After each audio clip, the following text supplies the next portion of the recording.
Note that I have is that Babylon became one of the wealthiest nations because of its wealthy citizens. So the top of the top citizens within Babylon were so wealthy that they kept society going. Ring a bell? This is kind of like the United States of America. Now, the one thing that made Babylon so important, all right, and so powerful, and the rich got rich, and you know the rest of that, is that they believed in futures.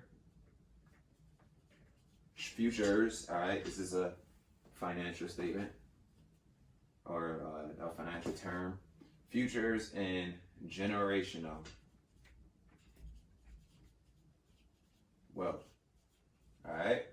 So a lot of people like to knock, people with money. First of all, people with money, all right, most people with money are first generation, all right. So with that said, or to explain that, is their parents didn't have money. That's one of the biggest misconceptions ever. I got that from another book that I read, is The Richest, A Millionaire Next Door, is that most wealthy people in our country or in the world are first generation.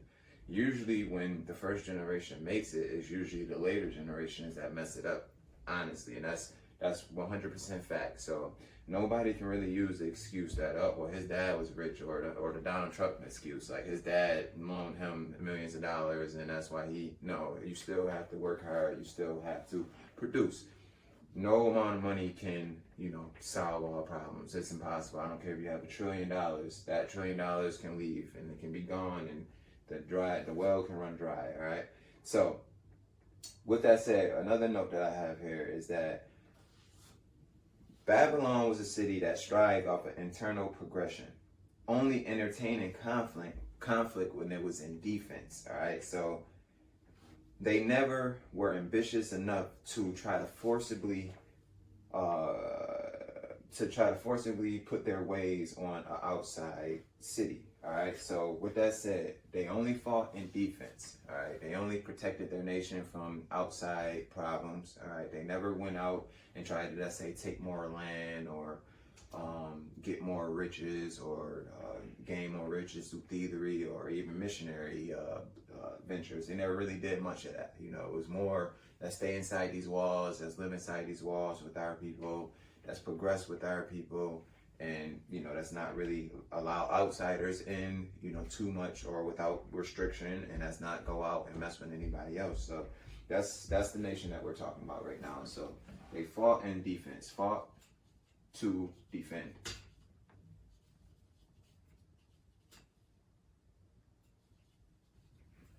All right. So the one thing that, all right, the main character in this book, his name is like Arkad, A-R-K-A-D, Arkad, however you would pronounce that. All right. So a lot of people, seek him out because he's the richest man in Babylon. They seek him out for advice on, how can we be as rich as you are? All right. So it's one conversation that he had with an individual. All right. How can I be as rich as you are? Pretty much the gist of it, I'm not going to go over my word by word my notes, but the gist of it was that, you got to, first of all, take 1/10 of whatever you make and pay yourself and save it, all right? And with the other 9/10, all right, this is what you innovate with, all right? So with that said, this is how he termed it. Use these 9/10 to raise a golden army. A golden army, in my understanding of it, is great employees, okay? So with that said, you always pay yourself first. Whenever you get a profit, pay yourself at least 1/10. The higher the number this is, the better off you are doing, all right? So pay yourself first and foremost. And then with that, with the other 9/10, work on innovating, work on, pay an employee a bonus, get another employee for another venture that you need, or in my case, freelancers, all right? But make sure that you always pay yourself first, and that what's left over, you innovate with, okay? So one thing that, in a conversation that happened in the book, when he explained this to one servant, the servant was like, well, what am I going to have left? Like, how am I going to be able to enjoy myself? And he pretty much was like, listen, if you can't enjoy yourself, he said, first of all, you're going to recognize that when you do this, when you divide your money like this, you're going to end up having the same amount of money regardless, like, that you enjoy yourself with. You're going to end up having it regardless. So, but with that said, he also said that you're never going to get anywhere. You're going to stay in the same spot. You're always going to waste your money. You're going to waste your money on, I believe they said, gambling. They termed it in a, you know, an older archaic way, but you know, you're gonna put your money into gambling and hope that you win, and you know, have a lottery type of mindset, and you know, usually that doesn't work. All right, so he's saying that you gotta work for it, you gotta pay yourself first, and then you gotta wisely delegate your other funds, all right, to your golden army. So a big part of this book is the 7 cures to a lean purse. And I don't know where my eraser went. There it is. 7 cures to a lean purse. I'm not gonna write this down. The title of it, 7 cures to a lean purse. I'm gonna just describe it, and then we can go from there. So, number 1. The first cure to a lean purse is to take 9. So this is what I just explained. The first, pay yourself first.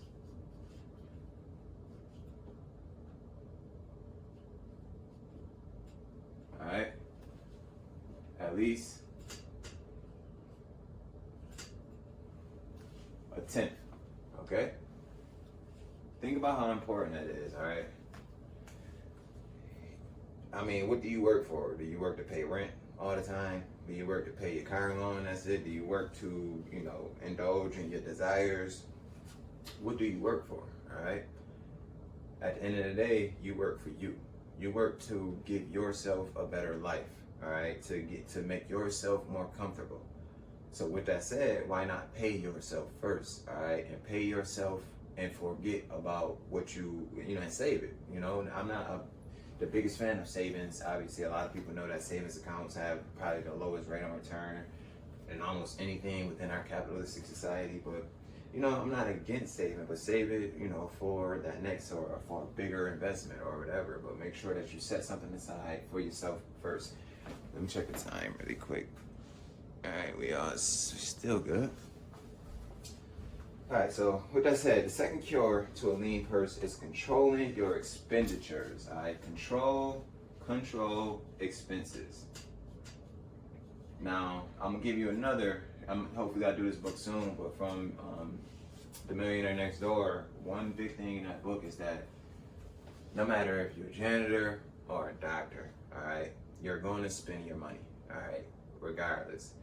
If you're a janitor, you might have a 2005 card that you're paying a note on, all right? If you're a doctor, you're going to have a 2020 card that you're paying a note on. Regardless, you're going to have expenses if you're not disciplined. The goal is to control your expenses, all right? So what's the best way to control your expenses? First of all, pay yourself a 10th of what you make, and then with the other 9/10, innovate. That right there is the first step to controlling your expenses. If not, as fast as it comes in, it will go up. All right, so always remember that. So the third cure to a lean purse. Okay, so it's allowing your funds to multiply through good investments off of this 9/10. So sound investments. Now, one point that they say that they bring forth in this book, and I kind of reiterated a few times, is why would you delegate a brick builder to purchase precious metals for you? Okay, so with that said, know your investments. Invest in something that you know about and that you enjoy. And if you don't know about it or enjoy it, hire somebody who does know about it and enjoy it to give you sound counsel on whatever investment you plan on getting into. Okay, so that's number 3. Make sure that you make sound investments and get good counsel on these investments. All right, so 4, the 4th cure, all right, to a lean. When I'm saying lean, I'm saying a broke purse. All right, so the 4th cure to a lean purse is going off of this. All right, I kind of, you know, spoke about both of them going over number 3, but it's making sure that you have great advisors. So have great advisors. Never try to do everything yourself. If you want to learn if you want more money, go to a financial advisor. All right. You want to be better at basketball, go to a basketball trainer. You want to be better at running, go to a running trainer. But guess what? If I wanted to be good at basketball, guess what I'm not going to? I'm not going to a fucking baker or something like that. That's not happening. So sorry for swearing, but I'm not doing it. I'm not going to a runner, all right, if I want to be a good reader. I mean, yeah, that runner might be a good reader, but you know, in theory, I'm not going to somebody who does this when I want this, all right? So make sure that you go to the right person for the right things, all right? So the fifth cure for a lean purse is own your own property. Own your own property. All right. With that said, owning your own property takes out a lot of problems. All right. You got to pay rent, so that's another expense. All right. It's another expense. You got to pay for your utilities and everything else. But when you have your own property, you take that expense out. All right. Sometimes rent can be up to half of what you make. You know, half your income. All right. It's smart to have it be like at least no more than 1/3 of your income. But sometimes, you know, people, you just go with what you go through. You go through what you go through. And sometimes your rent can be half of what you earn, and you can be living paycheck to paycheck every single week. And I mean, how do you survive off of that? So, no matter what part or what position you're in life, work towards owning your own property. Cut the expense of rent out, even though you still have mortgage, but mortgage is a lot less than rent. And then all you have to pay, you still have to pay your utilities, but you don't have to worry about the expense of rent. I mean, I don't have enough words to explain the difference between mortgage and rent, but when you're paying mortgage as opposed to rent, you're going to pay less for your mortgage, utilities, and everything you need to take care of that house. You're going to pay less for all of that than that one payment of rent. And that's the best way that I can conclude that step, all right? So 6. My 6th note to curing a lean purse, all right?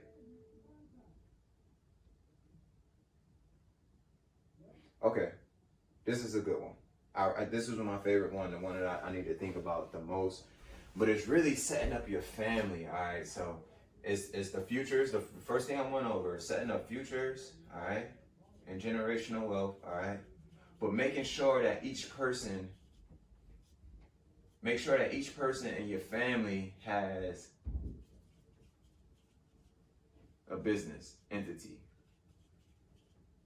Rather that be, now, I'm not saying, well, I am saying this actually. Make sure whether it's a trust or a business that offers products or services.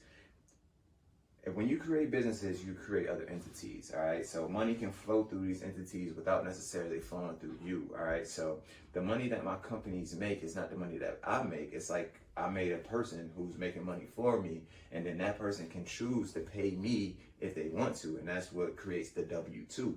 But if you create a company, you can allow most of your money to flow through that company, and the tax advantages. Remember, the IRS states that all of us are all personally liable for our tax liabilities. So the IRS isn't going to make it so we don't pay taxes, all right? We have to take advantage of the loopholes within legislation to be able to take advantage of these tax. And everybody's entitled to the tax breaks that the top businessmen get. It's just they know they have the right advisors, all right, to point them in the right direction of this. So remember, capitalism is a game, all right? It's a money game. It's a collection game. Collect and build. Collect and use what you collected to collect more, all right? So always remember that. And with that said, you don't want to collect a lot under your own personal name, because that's when the government, or how they would phrase it in the book, the king could, will be owed more taxes, all right? So lessen your tax liability, all right? Make sure you build business entities so that you can allow your funds to flow through those entities and not through your personal entity. Okay, number 7, let me make sure I'm not running out of memory. All right, so number 7, the 7th cure to a lean purse is to gain, and this is my favorite, literally my favorite one.